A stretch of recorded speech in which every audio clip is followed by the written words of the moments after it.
Voilà. Et donc là, donc on est toujours avec l'histoire. Donc on est en train d'expliquer, de regarder ce que le guide des égarés, le Rambam, lui, pense sur l'histoire que Hachem, l'homme, il a été créé à l'image d'Hachem. Et donc lui, en fait, donc c'est-à-dire, donc lui, il avait dit que, en fait, on peut reprendre si vous voulez, j'en sais rien, c'est comme vous voulez. Ça veut dire qu'en fait, l'homme, il était à l'image d'Hachem à cause de sa capacité, en fait, à imaginer des choses ou à les juger. J'imagine, on peut reprendre, hein, si vous voulez. On n'avait pas lu ça, non? Ouais, alors attends, on va reprendre 10 secondes, on va reprendre juste 10 secondes, je Parce reprends. Et qu'on s'était voilà. arrêté au milieu de quelque chose. Je vais encore à mourir. Juste la page, 2 secondes. Tu vois pourquoi la page, cette page-là, elle était à l'envers. Alors, 2 secondes. Ouais, je crois qu'on va pas reprendre parce que ça m'énerve trop d'aller chercher un autre. Non, Ouais, non, non, oui. attends, parce que justement, ça veut dire. Attends 2 secondes, je vais faire la page d'après. J'en ai trop. Une seconde. Tu vois ce que j'ai Mais fait je en me fait. rappelle de cette page à l'envers. On était Ouais. là-dessus il y a quelques semaines. Oui, non, je sais, c'est parce qu'en fait, il y a plusieurs. En fait, quand je vais dans les groupbooks, il y a plein de versions et en fait, il y a une version où la première page elle est à l'envers. Et en fait, c'est vrai, tu vois, donc, c'est bon, mais en fait, on était arrivé là, attends, c'est bon. On est plus ou moins là, tu vois, ça veut dire, quand il parlait sur le Tselem, c'est la chose, donc, on va prendre à partir de d'ici, allez, Mm. ok. Donc, il dit, donc, je prends à partir de, allez, hop, Veu Amitato, ça veut dire, il avait dit que le Tselem, c'est la chose qui fait que c'est sa véricité, Achabonit Atsem Adavar, et à travers laquelle la chose, elle prend son essence, Vaya Machéou, et elle devient ce qu'il est. Voilà, Veu Amitato, et c'est sa véricité, Macher ou Animsa ou, donc de cette chose-là qui existe, Cher Aïnian Aou Adam, donc ce sujet-là qui se crée chez l'homme, Washaba Avuro Tiye Asaga Enoshit. Donc il dit c'est à travers ça qu'il a donc la perception humaine. Donc lui il veut dire que Betselem Elohim, et en fait pour l'instant il a dit c'est la perception humaine. Maintenant il va expliquer c'est quoi. Mipne Asaga Azot Asichlit. Donc c'est à cause donc de cette compréhension, de cette perception intellectuelle. Voilà. Neymar Bo Betselem Elohim, c'est à ce sujet-là qu'il avait été dit qu'il est Betselem Elohim, c'est Baraoto, c'est-à-dire donc à l'image d'Hachem, mais dans le sens il y avait quelque chose de l'essence divine en lui, et cette essence divine, en fait, a priori, c'est son intellect, selon Maïmonide. Mais j'ai une question. Ouais. Du coup, ça m'avait pas frappé on avait lu ça, le Safrit.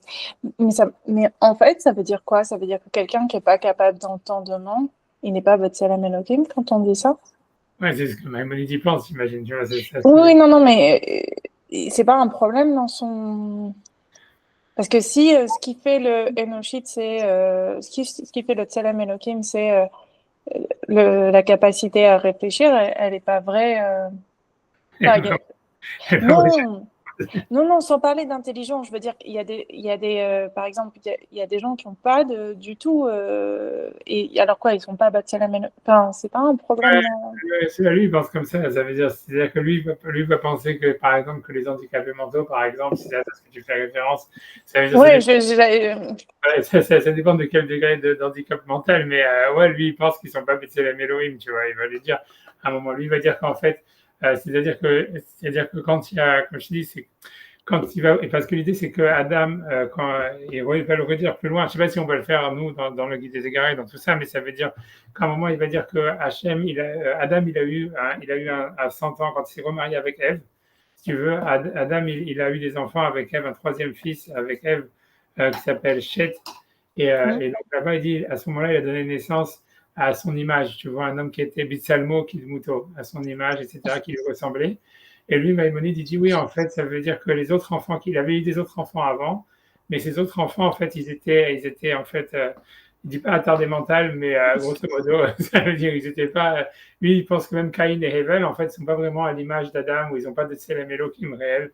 Et c'est pour ça que le verset, il dit que c'est simplement le troisième qui était Tselem Elohim, parce que les autres, ils n'étaient pas vraiment Tselem Elohim, quoi, parce qu'il leur manquait une case, quoi.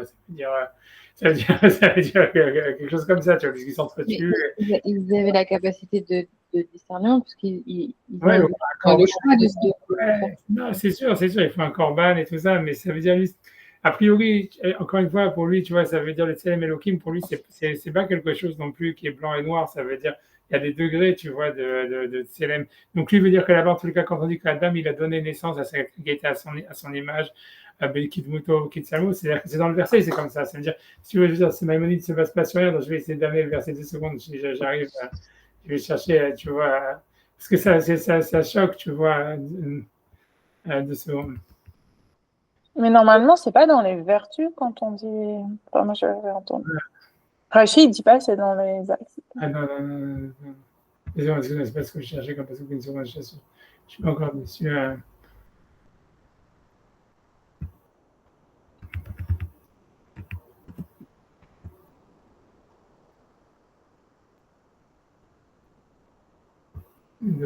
Désolé.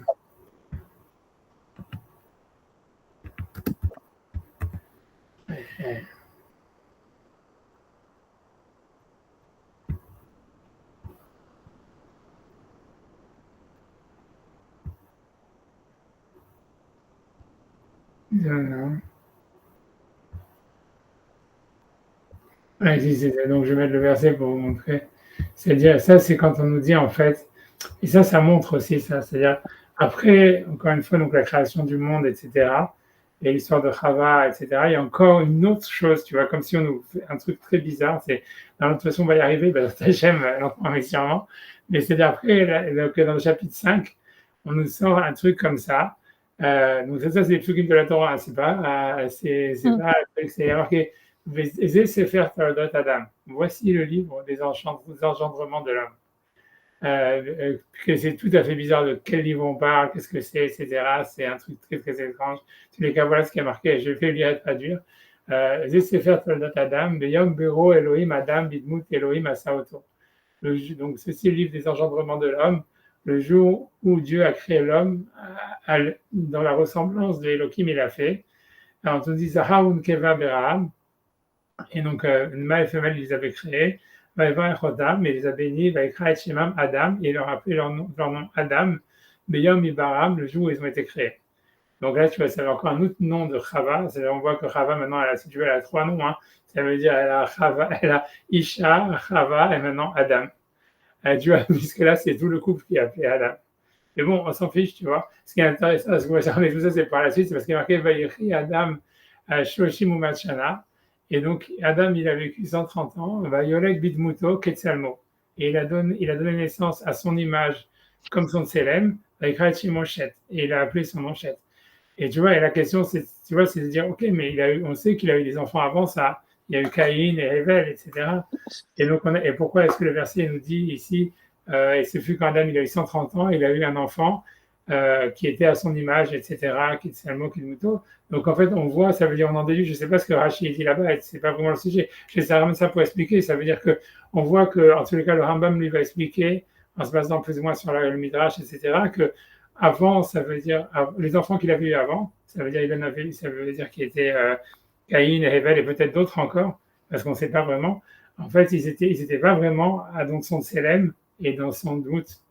Et en fait, pour lui, il va expliquer qu'à chaque fois, toute l'histoire d'avoir l'élu, tu vois, ça veut dire qui c'est qui va avoir la bracha entre Ishmaël et Yitzhak et Esav et Yaakov et tout ça, et Yosef et les frères, c'est parce que c'est celui qui est au Tselem et au Dmout, tu vois, comme s'il y en a un, tu vois, qui est Betselem et Dmout, et les autres, ils sont moins Betselem et Dmout, quoi. C'est un peu, tu vois, comme si lui dirait, les Juifs, ils sont plus Betselem et Dmout qu'un goy, tu vois, même un truc comme ça. Mais dans tout cas, c'est ça ce qu'il veut dire. En tout cas, sur ce passage-là, c'est pour te dire que Caïn et Hevel et tout ça, même qu'ils ont fait des corbanotes et qu'ils ont l'air d'être des êtres humains tout à fait normaux, ça veut dire à part qu'il y en a un qui est un peu, qui a tué son frère, etc. Mais comme ils étaient, en fait, si tu veux, pas vraiment, comment dire, ça veut dire, voilà, ils ne rentrent pas dans le livre des engendrements de l'homme. Tu vois, on a l'impression, en fait, que, parce que ici, quand on commence à lire, c'est quand on voit ce chapitre de Sefer Toldot Adam, c'est aussi le livre des engendrements de l'homme, où tu vois, après ça, on va te citer, en fait, à chaque fois, un type par génération. Si tu vois, si tu vas dans la suite, tu vois, ça compte, si tu vas après Chet, ça va te donner, tu vois, on va te dire, voilà, il a vécu, blablabla, il a eu des garçons et des filles, et ceux-là, on n'en parle pas, tu vois. Ensuite, Adam, il meurt et tout ça, et après, on te dit, voilà, Chet, il a eu des trucs, il a eu Enoch. Il n'y a plus marqué Betsalmo Kidmuto après Adam. C'est la seule fois que c'est marqué, c'est Betsalmo Kidmuto. Mais par la suite, si tu veux, il y en a toujours un par génération dans ce livre-là, dans ce livre des engendrements des hommes. Et lui, il veut dire, tu vois, à le Rambam, il veut dire en fait qu'il y en a un, tu vois, qui est plus Betsalmo que l'autre. Juste une question, c'était pas toujours l'aîné C'est pas juste l'aîné et les autres, on les mentionne pas ou C'est vrai le que Midrash, parce que Chet, c'est le dernier, tu vois, même de ceux qu'on connaît, même pas le dernier, puisque Chet, c'est clairement pas le premier. Le premier, l'aîné, c'est Caïn, tu vois, qui a tué Hevel, et lui, il est, tu vois, tout ça. Non, mais pour ceux d'après, parce que Caïn et Evel, ils sont. Ok, mais après, je sais pas. Honnêtement, on nous dit, il a eu celui-là, il a eu des autres enfants après, mais on ne sait pas. C'est pas je sais pas, tu as raison que dans le sens littéral, on a l'impression que c'est le premier. Enfin, j'avais toujours eu l'impression que dans le sens littéral, c'était l'aîné et après les autres. Mais c'est pas nécessaire. Tu vois, celui qui est dans l'histoire d'Adam, c'est clairement pas le cas. Ouais, c'est pas l'aîné. Et tu vois, et c'est sûr, et c'est pas évident en fait. Tu vois, ça voudrait dire que ça serait celui qui était le plus B'Tselem Elohim, quoi. Mais donc, Soit tu le vois, plus B'Tselem Elohim, soit la seule personne qui mérite d'être mentionnée dans toutes ces. mais pour l'Arabam, c'est la même chose. Ça veut dire, c'est ça ce que le livre veut te dire. C'est comme il y a, tu vois, c'est comme si, voilà. Mais c'est pour répondre à ta question, tu vois. Donc, c'est sûr que pour lui, tu vois, voilà, c'est ce qu'il veut dire, quoi. Ça veut dire, il est très, voilà. Mais c'est ça. C'est-à-dire pour lui, en fait, si quelqu'un, il est, ouais, quelqu'un, il n'est pas nécessaire un handicapé mental, tu vois, il va dire qu'eux, il lui manque dans c'est la mélodie, tu vois, un truc comme ça. Ça va être ça, l'idée que ça veut dire, c'est un truc comme ça, c'est ce que lui pense. Tu Ça veut vois. dire que j'ai pas compris. Ça veut dire qu'en fait, pour lui, en fait, l'homme, il est en fait à l'image d'Hachem par rapport au niveau de son intellect. C'est ça ce que Maïmonide pense, que c'est ça qui est le Tselem Elohim. Donc Odélie, elle a demandé, elle a dit oui, mais si jamais, alors, quelqu'un qui aurait des problèmes mentaux, quelqu'un qui serait un handicapé mental ou quelque chose comme ça, est-ce qu'il serait, tu vois, pas Tselem Elohim? Je dis, a priori, tu vois ce que je vais montrer, en fait, de ce pasouk-là, on voit ici avec Adam et Chet, que le Rambam lui-même, il cite plus tard dans le livre, pour expliquer en fait que en fait pas tous les enfants, bien qu'on sait qu'Adam il avait eu Caïn et Hevel, on voit que Caïn et Hevel ils sont même pas mentionnés et en fait on nous dit spécifiquement sur le troisième, a priori peut-être qu'il y en a eu d'autres encore à part cela selon le Midrash. En tous les cas, c'est-à-dire que Chet il était Bitmuto Ketsalmo, il était à son image et à l'image de Adam qui était lui-même à l'image d'Hachem puisqu'avant ça on nous dit que Adam il était Bitmut Elohim à sa hauteur, tu vois. Donc ça veut dire qu'en fait il y avait que Chet qui était en fait B'Tselem Elohim, tu vois, par rapport aux autres. Alors ça veut pas dire que les autres c'est pas des êtres humains, mais ça veut dire qu'en fait ils n'étaient pas vraiment, c'est-à-dire voilà, il manquait quelque chose dans le Tselem Elohim, etc. Quoi. C'est ça ce qui veut. Tu vois, c'est ça ce qu'il veut dire. A priori, c'est en fonction par rapport à la nature, par rapport à l'intellect, etc. Enfin, c'est ça, tu vois, c'est ça ce qu'il veut dire. Tu vois, c'est ça ce que. Voilà. C'est pour ça que j'ai cité ça, c'est tout. Tu vois, Et c'est un peu. C'est une conclusion un peu hâtive, non? Ouais, non, ça veut dire, qu'est-ce que je te dis? Ça veut dire, c'est oui, ça veut dire, c'est sa vision des choses. Qu'est-ce que je te dis? J'en sais rien. Moi non plus, je suis pas convaincu que le Tselem Elohim, c'est l'intellect, etc. Mais tu vois, c'est ce que lui, il veut dire. On va voir, il n'a pas encore expliqué le Dmout, tu vois, mais pour lui, le Tselem, c'est ça. Et bon, tu vois, ça veut dire. Comme tu dis, je sais pas, alors, tu vois, non, tu vois, c'est ce que lui il dit, c'est sa vision, tu vois, ça veut dire, voilà, genre ça, c'est ce qu'il m'avait demandé. J'en avais, qu'est-ce que j'avais oublié même, qu'est-ce qu'il avait dit, Rachid, lui, on avait même, j'ai oublié ce qu'il disait, lui, Rachid sur Célène. Il a dit comme si c'était, j'ai oublié, je me rappelle plus de Rachid, on reverra après, si vous voulez. Mais, enfin, voilà, mais je pense que Rachid avait vraiment pas mal voté en touche là-dedans, hein. Il n'avait pas parlé de Tselem. Je me il souviens avait pas même de pas, Rachid sur Tselem. il avait même pas parlé, il avait même pas expliqué, tu vois. Mais tu vois, mais si tu vois, ouais, enfin bref, quand tu C'était Nachmanide qui avait ramené cette histoire du. ouais, il avait Qui avait commencé ramené le fantôme, là? le fantôme, oui, c'est l'Armanide, je pense que c'est dans C'est l'Armanide. Nachmanide. C'est très, ouais. C'est-à-dire que lui, il avait dit c'est l'apparence ou quelque chose comme ça. Ouais. Et tu vois, si tu veux, Maïmonide, lui, dans le Guide des Égarés, il veut justement dire comme Dieu, il n'a pas de corps, c'est ça toute son histoire. Tout ça, la raison pour laquelle lui veut dire que le Tselem, c'est pas l'apparence, parce que ça veut dire qu'Hachem, il a un corps, or Dieu, il n'a pas de corps. Donc, c'est pour ça que lui veut dire que le Tselem, c'est par rapport à l'intellect ou quelque chose comme ça. C'est ça ce qu'il veut dire. Tu vois, je reviens sur Maïmonide. Bon, voilà, mais tu vois, t'as 2 secondes, parce que je suis. Une seconde, oui, c'est là. Donc, je reviens dessus. Voilà, donc ça, c'est. Donc, okay. Donc j'avance, tu vois. Donc, c'est son point de vue, j'en sais rien. C'est sûr. Non. Moi, c'est sûr que plus ça va, plus ça veut dire, moi, personnellement, plus j'avance en âge, on va dire, moins je suis convaincu de tout ça, quoi. Mais il dit que ça, il ne dit pas plus. C'est pour lui, c'est que l'intellect, il n'y a pas d'autre chose. Attends, il va continuer après, mais tu vois, pour lui, c'est vachement ça. Pour lui, en fait, si tu veux, c'est assez influencé par Platon et par la philosophie grecque, etc. Et après ça, si tu veux, comme je dis, tous les philosophes du Moyen Âge, ils vont aller dans cette direction-là. Tu vois, ils vont avoir une vision très, comment dire, très intellectualisée du judaïsme, etc. Et très, comment dire, voilà, très, voilà, je sais pas comment expliquer, ouais, tu vois, très, voilà, ça, grosso modo, tu vois, ça veut dire, Ouais, je sais pas quoi dire d'autre. Tu vois, ça veut dire l'idée principale, c'est que à partir du Moyen Âge, ça veut dire à partir de Raphaël Gaon et du Moré Nevuchim, etc. Tu vois, ça va être un acquis comme si tu vois en fait Dieu, il était parfait, si tu veux. Alors qu'en réalité, si tu regardes dans la Torah, tu ne vois pas que Dieu il est si parfait que ça. Tu vois. Et tu vois, ça veut dire, et tu vois, ça veut dire, voilà, c'est tout, tu vois, c'est comme si, en fait, tu vois, je vais t'expliquer, ça veut dire, c'est comme si tu disais, en fait, tu vois, il y a l'idolâtrie où c'est carrément, tu vois, c'est comme la mythologie grecque où il y a un panthéon de dieux qui se battent ensemble, qui sont complètement débiles, etc., tu vois.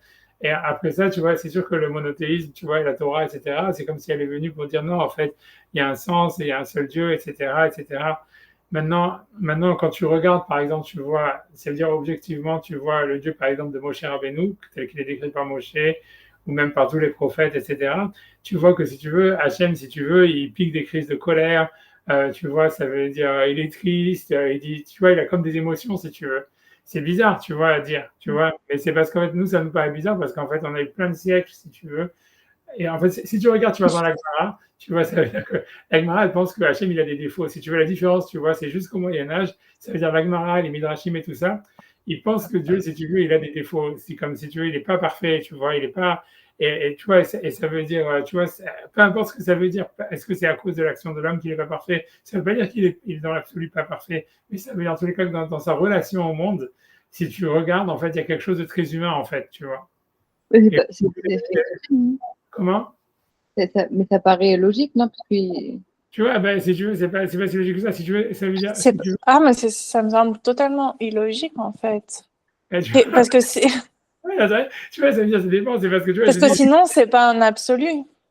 voilà, c'est ça, tu vois. Et si tu veux, Maïmonide et tous les penseurs du Moyen-Âge, tu vois, ils ont commencé à mon avis, tu vois, c'est dans les Gemara et dans les Midrashim, tu vois, Dieu, il est vraiment, comment dire, humain, grosso modo. Même s'il n'y en a pas plein et tout ça, etc., il y a un côté humain en lui, tu vois. C'est comme si tu vois, c'est comme si tu vois, il y a presque, il y a des rachis qui disent, tu vois, ouais, si Hachem, il demande tellement, Ve'afta, tu aimeras Hachem, tu aimeras Hachem, ça veut dire qu'Hachem, il a besoin d'amour, tu vois. Ça veut dire, ça veut dire, voilà, il a besoin que tu l'aimes. C'est pas, ça veut dire, voilà, grosso modo, des trucs comme ça, tu peux retrouver. mais s'il a besoin dans son rapport avec l'être humain, Comment? ça veut pas dire que lui, en tant que. Enfin, Ouais, pour moi, c'est imparfait dans la vision, enfin, dans la relation avec l'être humain. ouais, c'est sûr, ok, c'est dans la relation avec le monde et tout ça, mais ça veut dire, après, tu peux dire, ok, c'est sûr qu'Hachem, il est absolument unique et un, etc., et qu'on n'a pas de rapport avec ce qu'il est dans son essence absolue, parfaite, tu vois, mais ça veut dire, ça, ok, mais ça veut dire, l'idée, ça serait que dans la relation qu'il a avec nous et que nous, on a avec lui dans le monde et tout ça, tu vois, en fait, ça veut dire, ils ont une vision, tu vois, c'est super étonnant. Ça veut dire, parce que nous, ça nous étonne, parce qu'en fait, si tu veux, voilà, quoi, grosso modo, ça veut dire, nous, en fait, on vient d'un monde, tu vois, si tu veux, de la société occidentale, mais ça a commencé avec, en fait, c'est influencé par la pensée grecque, en fait, historiquement, où tu vois, en fait, on s'est dit, ouais, et comme il faut s'écarter de l'idolâtrie et tout ça, donc, en fait, il faut faire un Dieu qui est complètement, si tu veux, abstrait, intellectuel, et ça veut dire parfait, presque, tu vois, hyper rationnel, etc., tu vois. Et en réalité, tu vois, mais en réalité, quand tu regardes, et ça c'est sûr, et tu vois, c'est tous les Rishonim, tu vois, Maïmonide et compagnie, ils vont dire, ouais, non, Dieu, il n'a pas des émotions, Dieu, il n'a pas ça, Dieu, il n'a pas ça, Dieu, il n'a pas ça, tu vois. Tout le guide des égarés, il te dit que des choses pareilles. Après ça, si tu veux, au début, les auteurs contemporains de Maïmonide, ils ne savaient pas comment, tu vois, prendre ça. Tu vois, comme on a, tu vois, c'est pour ça qu'il y a des gens qui ont complètement rejeté, il y en a trucs, etc. Mais en fait, si tu veux, après, c'est sûr que c'est devenu, si tu veux, la pensée. Ça a été adopté par tous les rabbinim, tu vois, au Moyen-Âge, à partir de Maïmonide ou un peu avant et un peu après.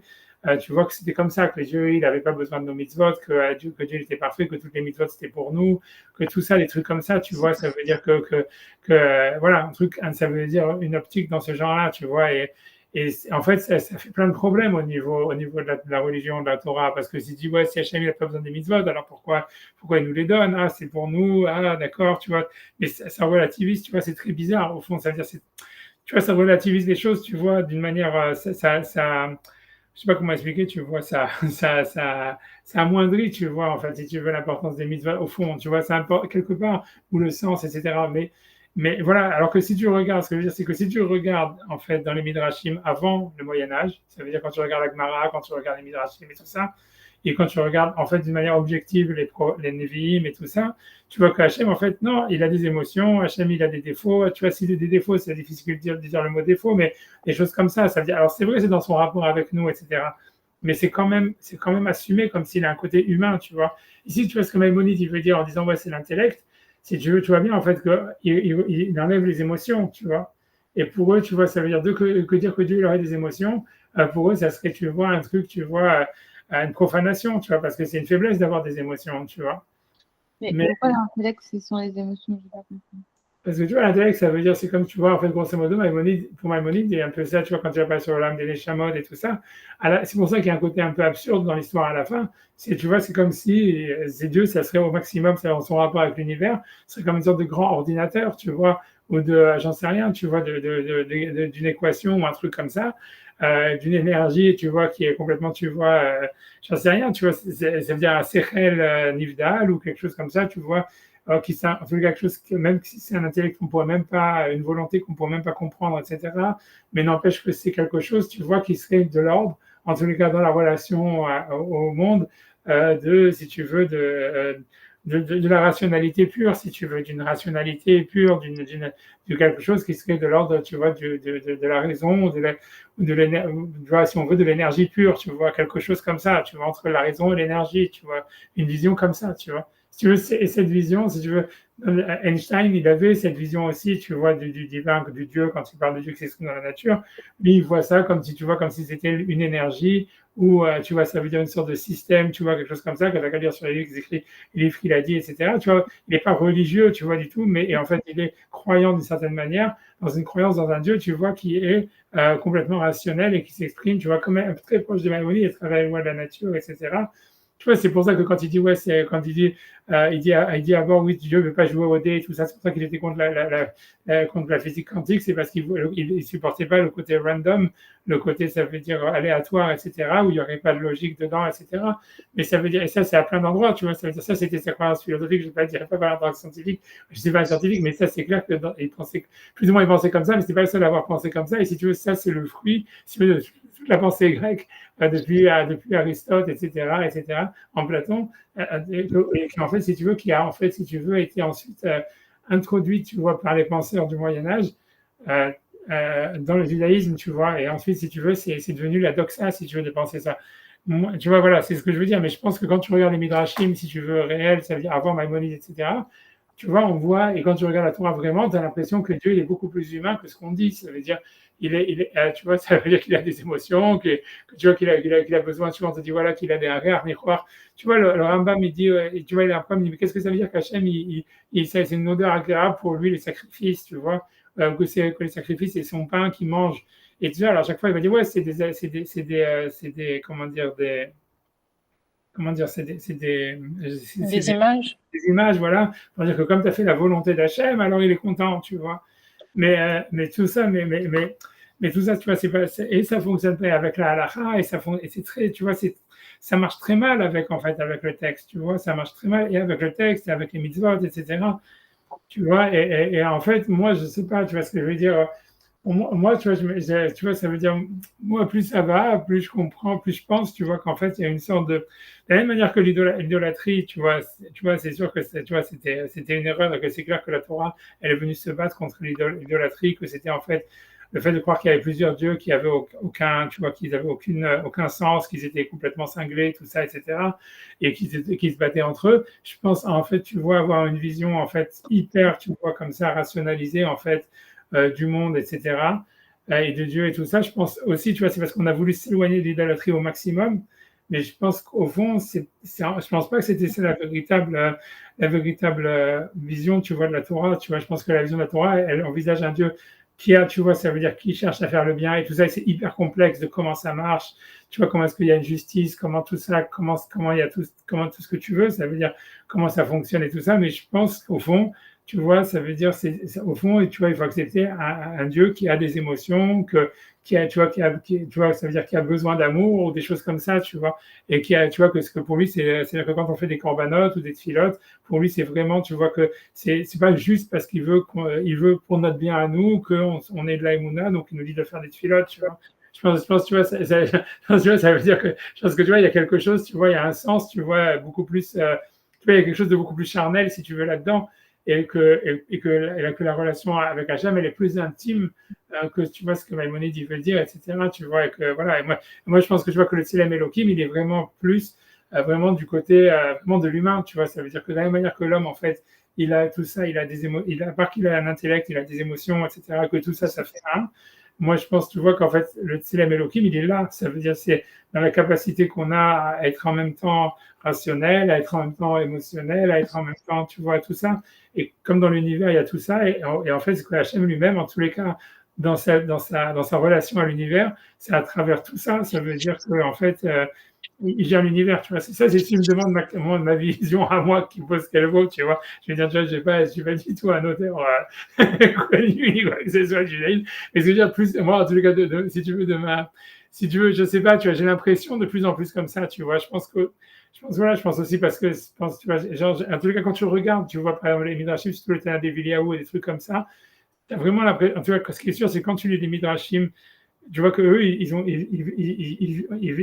veulent une vision, ça veut dire ils ont une vision vraiment d'un Dieu qui est, tu vois, ça veut dire qui est humain, voilà, pour dire le mot, tu vois, ça veut dire qu'il est humain, ça veut dire qu'il a, et qui est pas simplement, tu vois, une machine ou qui est pas simplement, j'en sais rien, tu vois, une sorte d'énergie ou tu vois, ou d'énergie rationnelle ou quelque chose comme ça, tu vois, qui irait vers une sorte de, tu vois, voilà, de concept énergétique ou, tu vois, un truc dans ce goût-là, quoi, tu vois, c'est tout, tu vois ce que je veux dire, c'est ça, je veux dire, ça c'est Stam, tu vois, mais tu vois, c'est un ridou, je veux dire, voilà, ça c'est, je sais pas si j'ai dit, je vais faire ma parenthèse, mais pour moi, je pense comme ça, maintenant, encore une fois, tout ça encore, tu vois, c'est sûr qu'en fait, c'est possible qu'il y a un aspect du divin qui est absolu, tu vois, qui est au-dessus de l'homme, etc., et qui a créé l'univers, qui existe avant le temps, qui existe avant tout.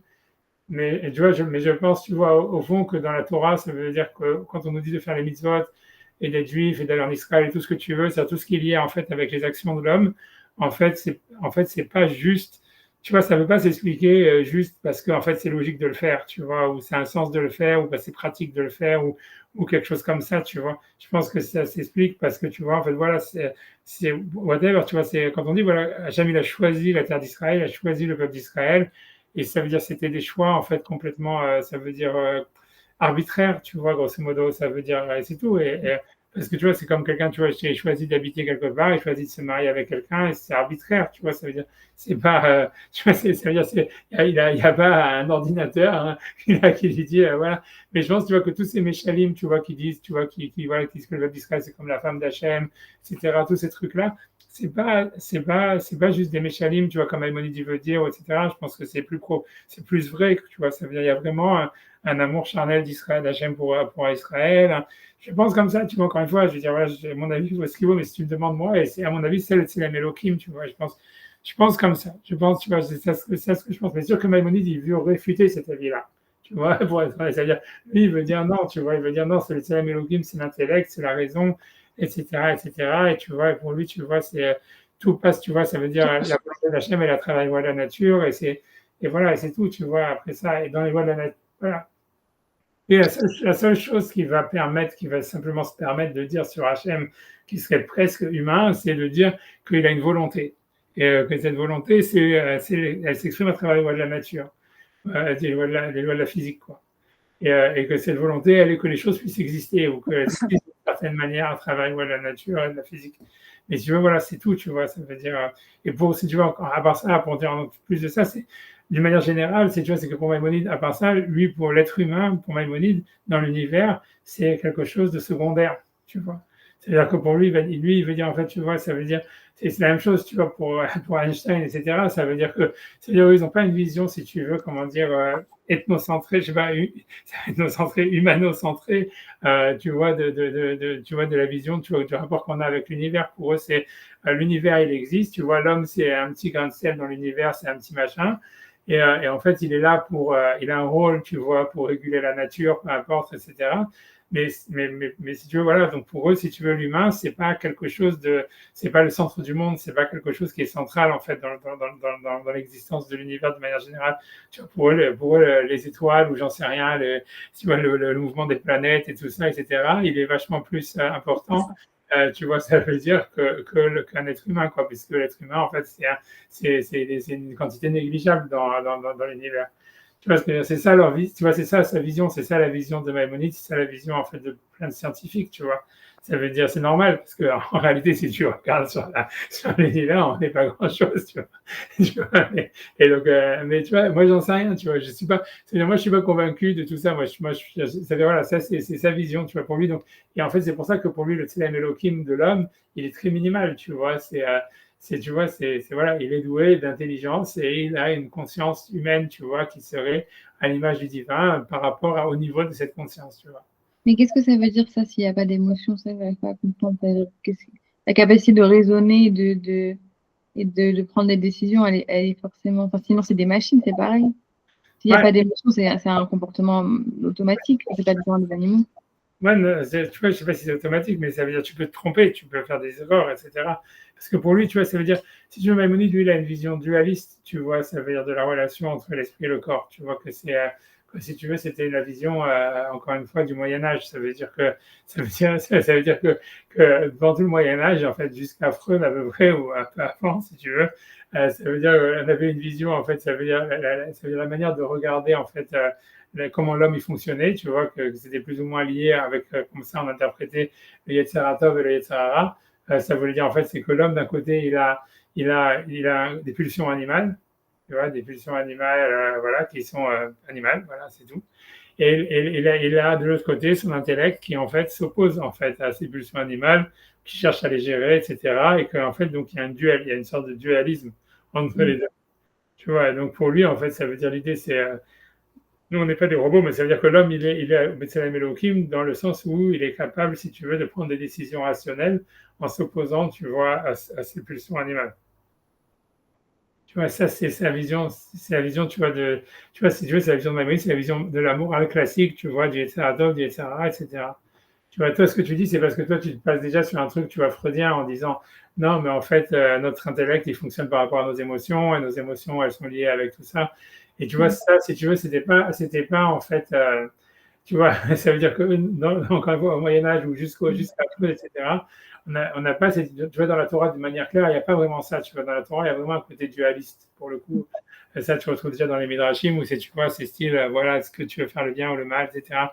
Il n'y a pas, tu vois, comme une sorte de, tu vois, en fait, ouais, on n'est pas vraiment libre, on est conditionné nos expériences et compagnie, et blablabla, et Mais blablabla. même au-delà de ça, je sais pas, pour moi, la définition du bien et du mal, s'il n'y a pas enfin, déterminer quand tu fais le mal, comment tu sais que tu as fait quelque chose de mal si tu ressens rien? C'est-à-dire, ces Voilà, notions-là, elles c'est pour ça que tu as besoin de la Torah pour te dire ce qui est bien et ce qui est mal, tu vois, selon le John. C'est-à-dire, c'est pas, tu vois, ça veut dire que, tu vois, c'est la Torah qui va te dire si c'est bien ou c'est mal.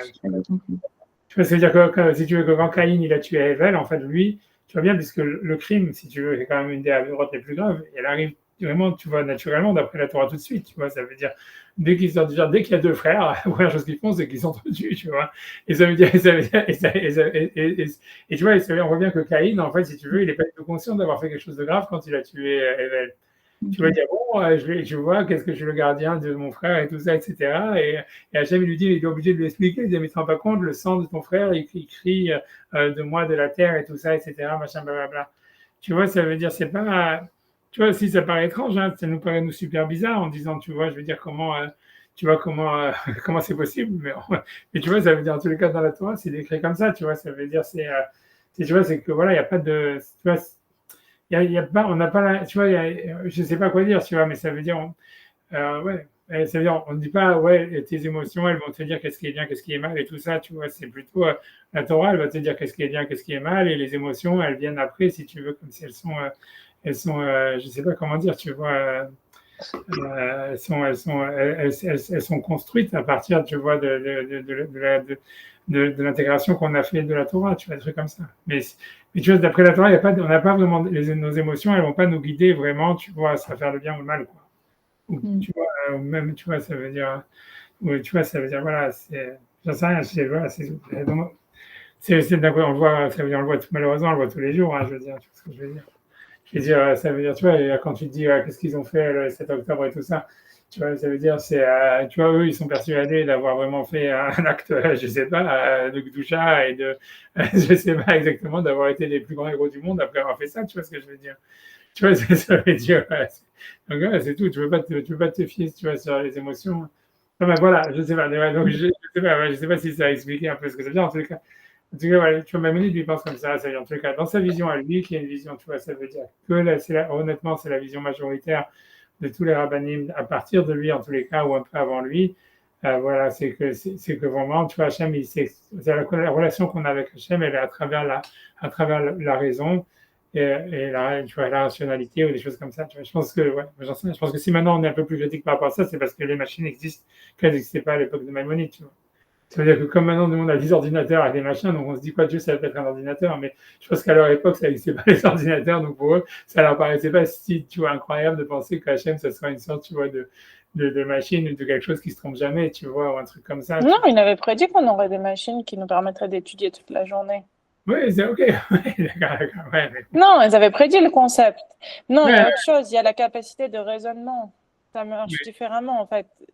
Une machine, même les machines elles ont même les machines qui ont toutes les réponses, en fait, elles ont pas de capacité de raisonnement. c'est Enfin, sûr, c'est comme il y a quelque chose je sais pas, dans le Sechel, il y a quelque chose d'intelligence. Le seul truc que je sais pas, c'est pourquoi Sechel, ça exclurait une intelligence émotionnelle. Ça exclut pas ou Sechel, c'est que émotion, c'est que raisonnable. Parce que non, je vois pas d'exclusion, en fait. Non, ouais, ça, Sechel. ça veut dire, c'est sûr que lui, il voit, ça veut dire, tu vois, dans le texte qu'il lit, tu vois, pour l'instant, il n'a pas encore parlé des émotions. Hum. Tu vois, il va parler plus tard, mais tu vois, c'est sûr que Maïmonide d'une manière générale, mais c'est pas que Maïmonide, tu vois, ça veut dire, ils vont avoir, tu vois, un rapport, tu vois, voilà, en tous les cas, ouais.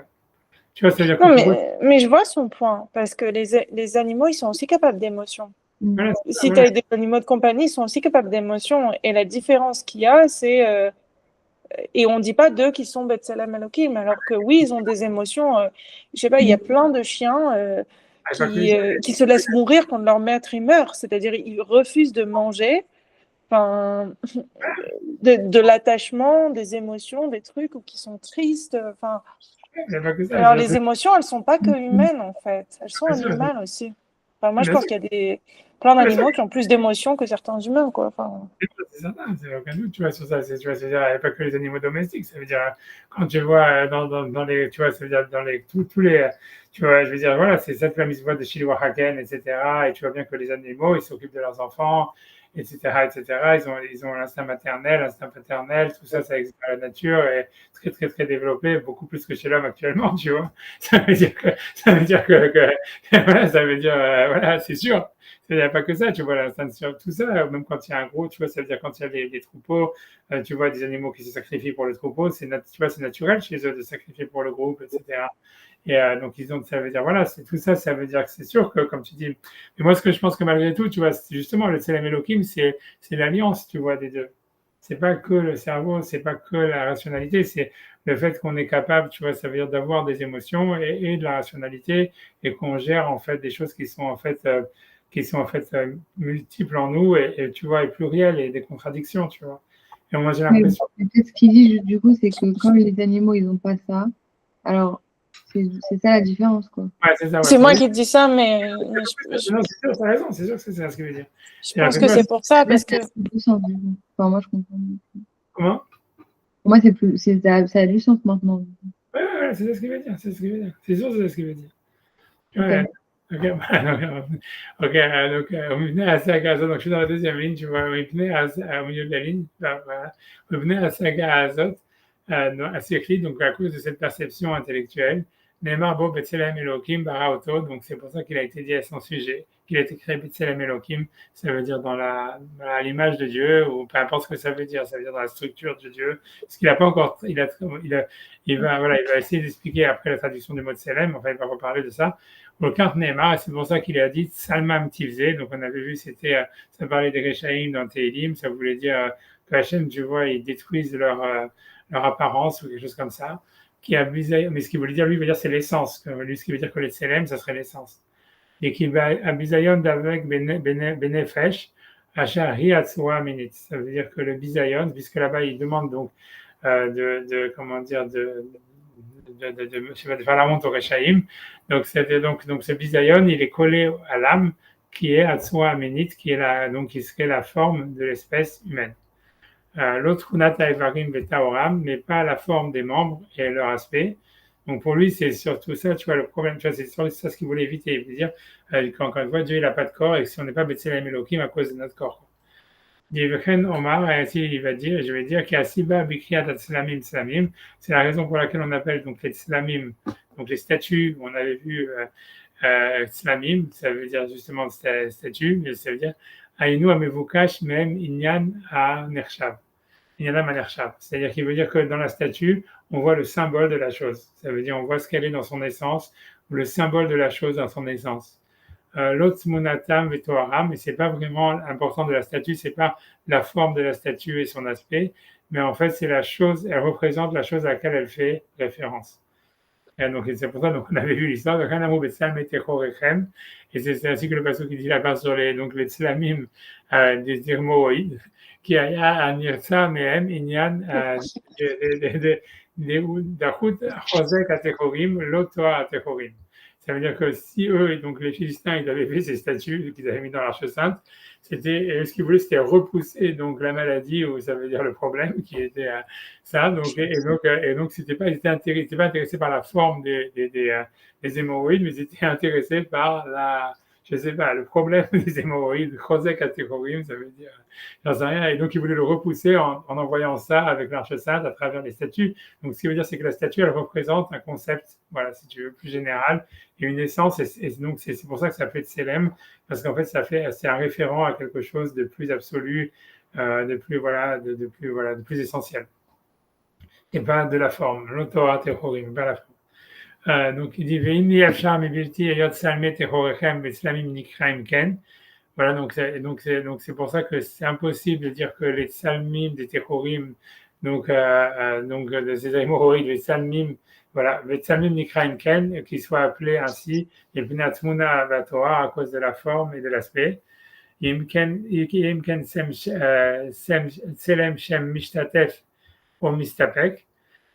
Donc, ce qui veut dire que, en fait, donc ça veut dire que du fait qu'on va dire, ce qui veut dire par là, c'est que du fait qu'on utilise le mot Tselem pour Elohim et qu'on utilise le mot Tselem pour des hémorroïdes, ça veut dire en fait que le terme Tselem, c'est un terme très général. Ouais, c'est ce qu'il veut dire par là. Et à chaque fois, même il va toujours jouer sur ça, de dire que on retrouve ce mot ici, on le retrouve là, et donc ça veut dire qu'en fait le terme ça veut dire ça peut pas être, c'est quelque chose tu vois, qui est général, tu vois, ça peut pas être quelque chose qui est qu'on peut définir avec une manière en disant c'est ça, tu vois, ça veut dire, en tout cas c'est ça ce qu'il dit pour l'instant. Il dit Shem Mishtatef ou Mistapek, ça veut dire, ce serait un nom. Ça veut dire, quand tu veux dire Shem Mishtatef, c'est une parabole, quelque chose comme ça. Ça serait, tu vois, parce qu'on peut pas dire que Elohim, il a un point commun avec les hémorroïdes. Donc, ça veut dire qu'en fait, c'est quelque chose qui est plus, tu vois, j'avais un mot en français, c'est un mot, c'est pas une parabole, c'est un euphémisme, je crois, en français. C'est un mot qui est employé pour un autre, tu vois, quelque chose comme ça.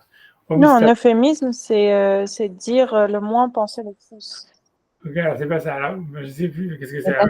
Je sais pas, bref, c'est une parabole, j'en sais rien. Vous avez qu'à regarder la traduction de Moon, que le mot qu'il utilise pour dire. Mais le mot Shem Ishtatef, tu vas le retrouver beaucoup, beaucoup dans Maïmonide, à chaque fois qu'on parle des attributs divins.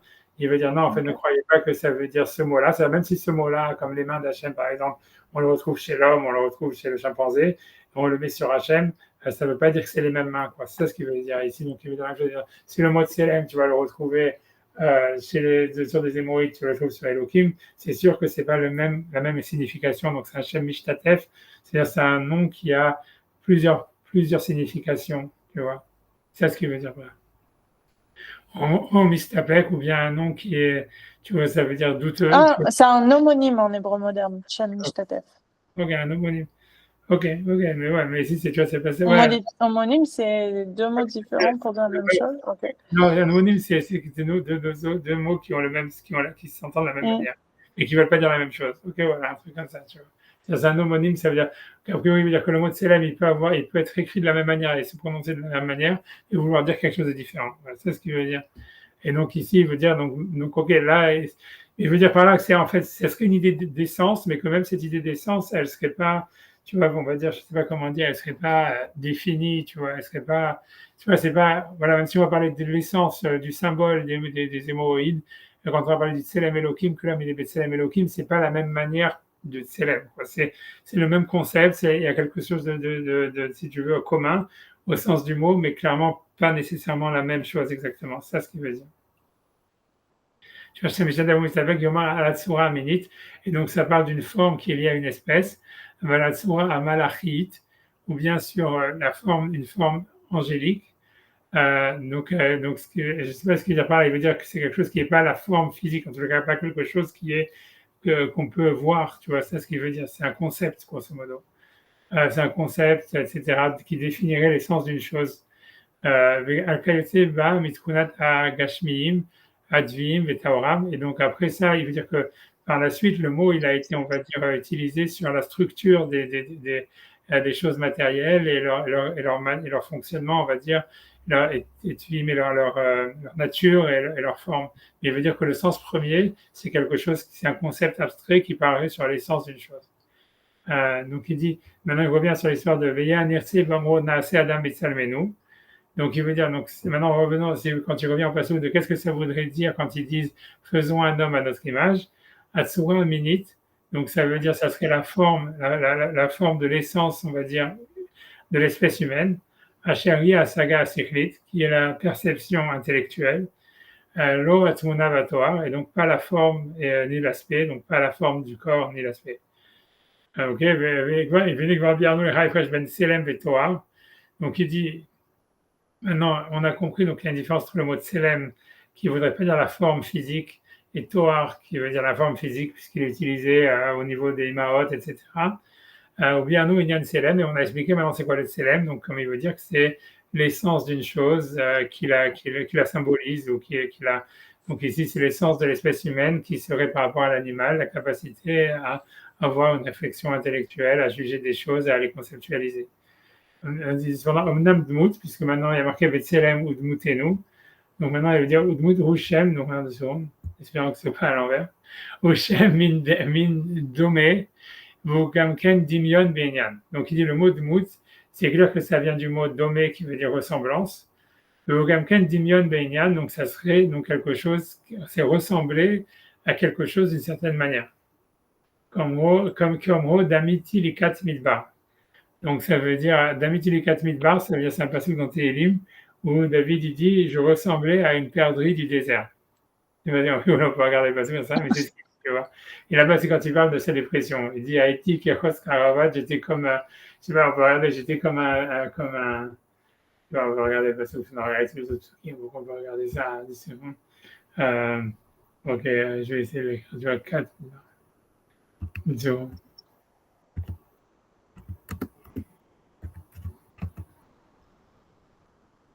Ouais, c'est le psaume 102. Ouais, donc donc ça parle de, c'est le psaume qu'on dit pendant les jours de jeûne, tu vois. Tu vois, donc, ou Kaka et Seb, tu vois, bon, je sais pas, tu vois, donc c'est très dépressif comme psaume. En tout cas, je peux pas vous commenter. Donc, Kikalu Vachan Yamai, c'est-à-dire ils ont disparu, mais comme la fumée, mes jours, Vasmotai qui Moket ni Haru. Et donc, ça veut dire que mes os sont, donc maintenant, moquette, je ne sais pas ce que ça veut dire. Ah, attends, on va traduire. Je vais changer de traduction, on va prendre une traduction en français. Une seconde. Après, c'est que c'est la lettre. Je vais faire prendre, tu vois, j'ai vu que ça, c'était en général un peu mieux. Une seconde. Donc, voilà, Kalu Vashanyama Ivasmota Kimokani Haru, ça veut dire car mes jours disparaissent dans la fumée et mes os sont brûlés comme un tison. Moquette, ça serait quand même. Uka Kaesel Vaivash Libi, qui Chartine Rolarmi, mon cœur est atteint et desséché comme l'herbe, car j'oubliais de manger mon pain. Mikol Anhati Davkas Mifsari, à force de gémir, ma chair s'attache à mes os. Et c'est là, il y a le pasouk d'Amiti Likat Midbar, Haïti Kechos Koravon. Je ressemble au pélican du désert, je suis devenu comme le hibou des ruines. Alors, donc, je ne sais pas que ça continue. Ça continue, tu vois. Mais en tout cas, voilà, l'histoire, c'est de dire que lui veut dire que qu'est-ce que ça veut dire je ressemble, parce que le mot d'amiti, Dmout, les 4 midbar, à la perdrix du désert, ils ont traduit le pélican du désert. En tout cas, le truc, c'est que l'idée, c'est qu'il dit qu'est-ce que ça veut dire qu'il ressemble ça veut dire un pélican du désert. Donc lui veut dire, donc Donc, il veut dire qu'en fait, donc c'est sûr, donc voilà, donc il veut dire que le pshat, c'est que c'est pas qu'en fait, il avait un bec comme un pélican et qu'il volait comme un pélican et qu'il y a des pélicans dans le désert, mais il veut dire que ça veut dire qu'il y avait un point commun entre lui et le pélican du désert.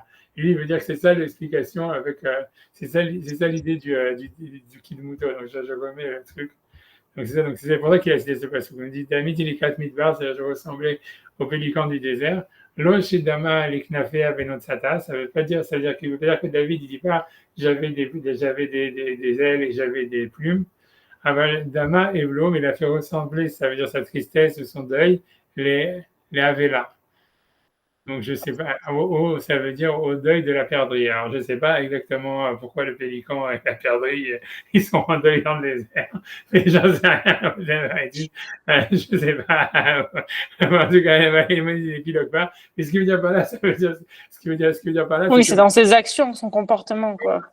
c'est ça ce que veut dire. Donc ça veut dire qu'alors, mais la question elle dit ok, alors mais c'est quoi en fait, en quoi on est le Dmout, c'est Elohim, tu vois, je veux dire, je sais pas, tu vois quoi, c'est-à-dire quelque part il y aurait quelque chose en nous qui ressemble à Elohim, mais on sait pas quoi exactement, tu vois, je sais pas s'il va expliquer lui. Tu vois, donc il dit il dit Kol etz bagan Elohim, lodima elav beyofio, imiot benyan ayofi. Donc j'ai donc Began. C'est ça, ok. Kol Etz Began Elohim. Donc il y a un passage comme ça qui dit ça, Began Elohim. Ils ont essayé de regarder. Bien, c'est un truc bizarre. J'essaie de regarder. Je ne sais pas qu'est-ce qu'il veut avec cette histoire. Ken Kol Etz Began Elohim, c'est la traduction des mots, c'est tout arbre dans le jardin de Elohim. L'Odima et la Veyofio, ça veut dire il a fait ressembler que par sa beauté. Je ne sais pas, tu vois, je ne sais pas quoi, c'est ce qu'il veut dire par là. Dimion, Benyan Ayofi, ça veut dire qu'on voit que le mot Dimion, il est utilisé dans la beauté.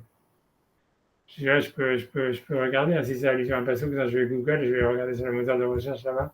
Mais ça, je ne vois pas du tout à quel passage. S'il fait référence à un passage, je. C'est bon.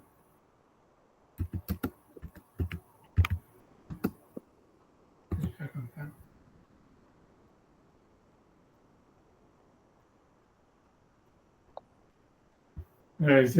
Ça amène, c'est toujours c'est le guide des égarés. Je...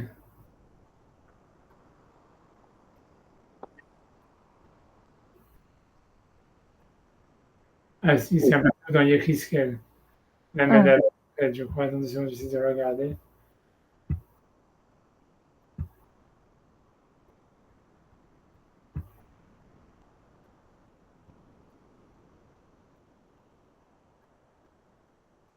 Moi qui veux dire. 2 secondes. Call S vegan.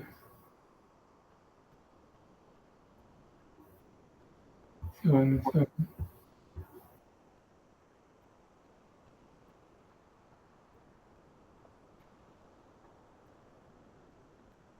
Je ne sais pas pourquoi, en fait, une seconde. Et ça serait normalement, si vous voulez regarder où, ça serait dans les risques 31, 8. Ok, ça, j'ai trouvé.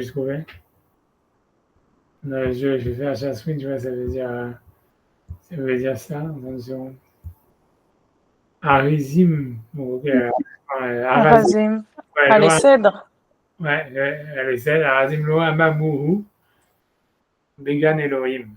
Beroshim lo damu es seafotav.